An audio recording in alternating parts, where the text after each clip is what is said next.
இந்து மதத்திற்காக சிந்திக்கின்ற திங்க் டேங்கா இருக்கிற யாரும் தமிழ்நாட்டுக்குள்ள வாழ முடியாது. அதுதான் உண்மை.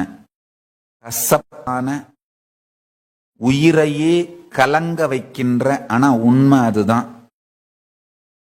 தமிழ்நாட்டை இந்துக்கள் இழந்து விட்டார்கள். அதுதான் உண்மை. என் வாயால சொல்லக்கூடாதுங்கிறதுக்காக கட்டுப்படுத்திட்டு இருந்தேன். ஆனா என்னைக்காவது ஒரு நாள் இந்த உண்மையை நான் சொன்னா நீங்கள்லாம் முழிச்சுப்பீங்களோ அப்படிங்கிற ஒரு நப்பாசையில இன்னைக்கு சொல்லிட்டேன். அவ்வளவுதான்.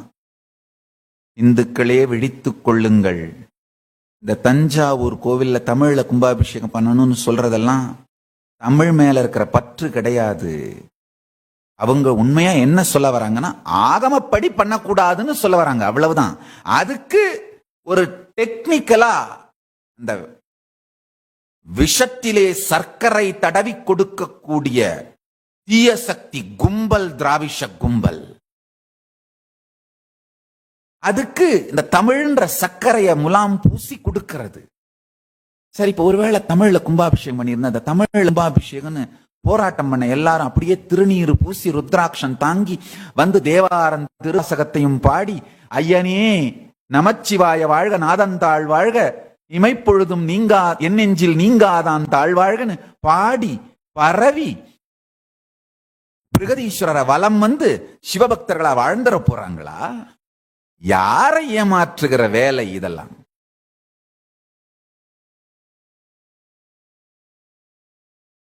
ஆகமப்படி பண்ணக்கூடாது. அவ்வளவுதான் அவங்களுடைய தேவை. இருக்க பாரம்பரியத்திலாம் செதச்சிடணும். அதுதான் அவங்களுடைய தேவை. அதுக்காக தான் எல்லா ஆர்ப்பாட்டமும். அது தமிழை யூஸ் பண்றது. இந்துக்களுக்காக சிந்திக்கின்ற யாரும் தமிழ்நாட்டில் வாழ முடியாது என்பதுதான் இன்றைய உண்மை. நல்லா புரிஞ்சுக்கோங்க. இதெல்லாம் பொய் கேஸ்ன்னு நிரூபிச்சுட்டு நான் நிரபராதின்னு வெளியில வருவேன் அவங்களுக்கும் தெரியும். ஆனா அதுக்குள்ள என் வாழ்க்கை முடிஞ்சு போயிருமில்ல. என்னுடைய active period of the life youth தானே. அந்த யூத்ல நான் ஆக்டிவா இருக்கக்கூடாது. அவ்வளவுதான் அவங்களுடைய விருப்பம். இந்த திராவிஷ ஊடகங்களுக்கும் கும்பலுக்கும்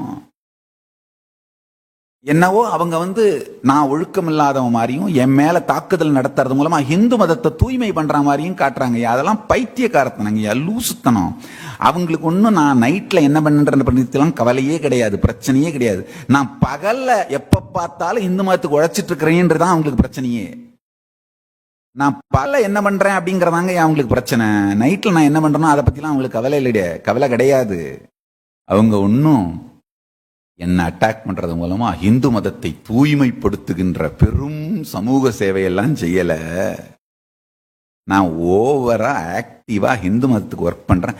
ஹிந்து சென்ட்ரிக்கான ஒரு பெரிய ஈகோ சிஸ்டத்தை, திராவிஷ ஈகோ சிஸ்டத்துக்கு காம்படிஷனா அதை நியூட்ரலைஸ் பண்றதுக்கு ஹிந்து ஈகோ சிஸ்டம் ஒரு ஸ்ட்ராங்கான ஈகோ சிஸ்டத்தை கடும் உழைப்பினால பில்டு பண்ணிக்கிட்டே வரேன்னு புரிஞ்சுக்கிட்டேன். என்ன இந்துக்கள் நான் செய்யற வேலையை புரிஞ்சுக்கிறதுக்கு முன்னாடி இந்து விரோதிகள் புரிஞ்சுக்கிட்டாங்க. இந்துக்கள் என்ன சப்போர்ட் பண்ண ஆரம்பிக்கிறதுக்குள்ள இந்து விரோதிகள் தாக்க ஆரம்பிச்சிட்டாங்க. அதுதான் உண்மை, நடந்த உண்மை. இதுதான் நேர்மையான ஸ்ட்ரெயிட்டான உண்மை.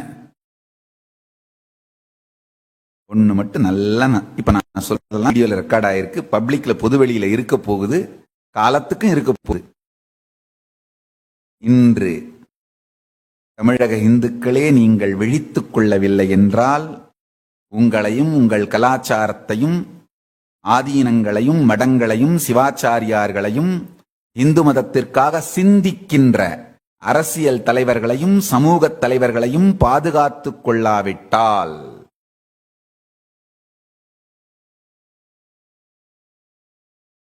25 வருஷம் 30 வருஷம் அதுக்கப்புறம் என்ன நடக்கும் அதெல்லாம் நான் சொல்ல வரல. அடுத்த 4-5 வருஷம் கூட தாக்கு பிடிக்க மாட்டீங்க. அதான் உண்மை. அடுத்த தலைமுறை இந்துக்களுக்குத்தான் வாழ்க்கைக்கு சிக்கல் வரும்னு முட்டாள்தனமா கனவு கண்டுட்டு இருக்கீங்க.